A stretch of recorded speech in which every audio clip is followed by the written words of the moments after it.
السلام علیکم 9th class. جیسا کہ آپ جانتے ہیں کہ ہم مطالعہ پاکستان باب نمبر 1 پاکستان کی نظریاتی اساس پڑھ رہے ہیں، جس میں بورڈ کو مد نظر رکھتے ہوئے معروضی نکات، مختصر سوالات اور تفصیلی سوالات کو زیر بحث لائیں گے ہم۔ ٹھیک ہے، آج کا ہمارا ٹاپک ہے نظریے کی تعریف، ماخذ اور اہمیت۔ اس میں آپ کا ایک MCQs ہے۔ پاکستان کے نام سے ایک آزاد ریاست کا قیام 20ویں صدی کا واقعہ ہے۔ ٹھیک ہے، اور اس کے بعد نظریے کو انگریزی میں کیا کہتے ہیں؟ آئیڈیالوجی، نظریہ۔ نظریے کی تعریف اور معنی کے لحاظ سے بہت سے دانشوروں کے درمیان اختلاف رائے کا باعث رہا ہے، لیکن مختلف مکاتب فکر نے اسے اپنے اپنے انداز میں بیان کیا۔ یہاں پھر آپ کا MCQs ہے۔ نظریے کے معنی کیا ہیں، یا معنی کے لحاظ سے نظریے سے کیا مراد ہے؟ سوچ یا مقصد، جبکہ اصطلاحی لحاظ سے نظریے سے کیا مراد ہے؟ جبکہ اصطلاحی معنوں میں نظریے کی تعریف اس طرح سے بھی کی جا سکتی ہے۔ اس میں سے آپ نے کوئی سی 2 تعریفیں کر لینی ہیں شارٹ کویسچن کے طور پہ۔ کسی بھی مقصد کے حصول کے لیے بنایا گیا فکری خاکہ نظریہ کہلاتا ہے۔ ایسی بات جو لوگوں کو متحد کر کے اس کے حصول کی کوشش پر آمادہ کر دے نظریہ کہلاتی ہے۔ نیکسٹ آپ کا لانگ کویسچن ہے، نظریے کے ماخذ۔ اس میں نظریہ کس طرح معرض وجود میں آتا ہے، کیا وجوہات ہوتی ہیں؟ سب سے پہلی وجہ جو ہے وہ مشترکہ مذہب ہے، یعنی تمام قوم کا ایک مذہب ہونا۔ 19ویں صدی میں مسلمانوں کے مذہب کو ختم کرنے کے لیے ہندوؤں نے بہت سی تحریکوں کا آغاز کیا، جس میں آریہ سماج برمو سماج کا نام خاص ہے۔ آریہ سماج کے بانی جو تھے دیانند سرسوتی تھے، اور اس نے شڈی کے نام سے ایک پروگرام شروع کیا تھا جس کا مقصد غیر ہندوؤں کو زبردستی ہندو بنانا تھا۔ برمو سماج کا بانی راجہ رام موہن رائے تھا، اور اس کا بھی مقصد یہی تھا کہ مسلمانوں کو ہندو بنانا۔ کانگریسی دور حکومت 1937 سے شروع ہوتا ہے، 39 میں ختم ہوتا ہے۔ یہ آپ کا MCQs ہے۔ کانگریسی دور حکومت 1937 سے شروع ہوتا ہے اور 1939 پر ختم ہو جاتا ہے، اور پھر یہ مزید پختہ ہو گیا یہ خیال کہ متحدہ ہندوستان میں مسلمانوں کے لیے اپنی مذہبی شناخت اور پہچان کو برقرار رکھنا مشکل ہوتا جا رہا ہے۔ مشترکہ سیاسی مقاصد۔ انگریزوں کی آمد سے برصغیر پاک و ہند میں جمہوریت کا تصور ابھرا تھا، جس میں حکومتی نمائندوں کا انتخاب ووٹ کے ذریعے سے کیا جاتا تھا۔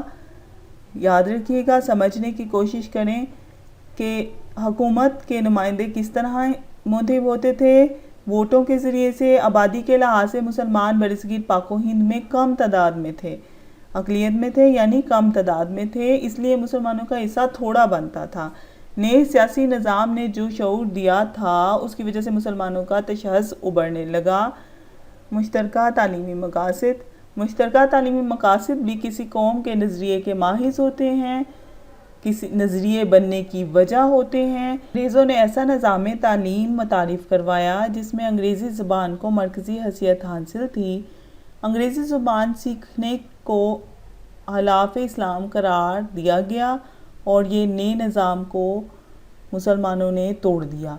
یہ سب ایک نظریے کی بنیاد پر ہوا تھا، اور وہ نظریہ کیا ہے؟ اسلام ہے۔ مشترکہ معاشی مقاصد۔ آپ سے سوال کیا جائے گا کہ جنگ آزادی کب لڑی گئی؟ 1857 میں، 1857 میں 1857 میں جنگ آزادی لڑی گئی، اور انگریزوں کی ہمدردی حاصل کرنے کے لیے ہندو انگریز کو یہ بات سمجھانے میں کامیاب ہو گئے کہ جتنی بھی لڑائی لڑی گئی تھی، اس میں مسلمانوں نے ہی اہم کردار ادا کیا ہے۔ اس کے نتیجے میں انگریزوں کا رویہ مسلمانوں سے پھر سخت ہو گیا، اور معاشی طور پر مسلمانوں پر ظلم ہونے لگے، مسلمانوں کو نظر انداز کر دیا گیا، اور مسلمانوں کے کاروبار اور تجارت بھی ختم کر دیے گئے۔ مشترکہ ثقافتی مقاصد۔ انگریزوں کے ہندوستان پر قبضے کے وقت اردو کو سرکاری زبان کی حیثیت حاصل تھی. یاد رکھیے گا MCQ سے انگریزوں کے ہندوستان پر قبضے کے وقت کون سی زبان رائج تھی؟ اردو زبان تھی. برطانوی حکومت میں جب ہندوؤں کا حکومتی سطح پر عمل دخل زیادہ ہوا تو انہوں نے اردو کی جگہ ہندی کو سرکاری زبان کا درجہ دینے کی کوشش کی. اردو عربی رسم الخط میں لکھی جاتی ہے جبکہ ہندی دیوناگری رسم الخط میں لکھی جاتی ہے. لہٰذا ہندوؤں نے اردو کی جگہ ہندی کو سرکاری زبان کا درجہ دینے کا مطالبہ کر لیا اور مسلمانوں کو ہندی پڑھنے لکھنے پر عبور حاصل نہیں تھا. ہندوؤں کے اس عمل نے مسلمانوں کو یہ سوچنے پر مجبور کر دیا کہ ان کے علیحدہ تشخص کی حفاظت ہونی چاہیے. نظریہ کی اہمیت. نیکسٹ پوائنٹ ہے آپ کا نظریہ لوگوں کی سوچ کی عکاسی کرتا ہے. اقوام اسی وجہ سے زندہ نظر آتی ہیں. نظریہ انسان کے ایک دوسرے کے ساتھ قومی حقوق و فرائض کی وضاحت کرتا ہے. نظریہ قوم کو متحد رکھنے میں بھی مددگار ثابت ہوتا ہے. یہ اس کی اہمیت ہے. ٹھیک ہے. 2 نمبر کا سوال آئے گا آپ کو مختصر سوال نظریے کی اہمیت بیان کریں. تو یہ پہلا جو پیراگراف ہے اس کے اندر ہی اس کی اہمیت موجود ہے. دیکھیں نظریہ قوم کو متحد رکھنے میں مددگار ثابت ہوتا ہے. نظریہ لوگوں کی سوچ کی عکاسی کرتا ہے. نظریہ جو ہے اس کی وجہ سے لوگوں میں جدوجہد کا جذبہ پیدا ہوتا ہے. نظریہ انقلاب کو جنم دیتا ہے. ٹھیک ہے. تو ڈیئر اسٹوڈنٹس یہ آپ کا شارٹ کویسچن کے حساب سے سوال تھا نظریے کی اہمیت. آج کا لیکچر یہاں پر اختتام پذیر ہوتا ہے. امید ہے کہ آپ کو شارٹ کویسچن MCQs کی سمجھ آ گئی ہوگی. اللہ حافظ.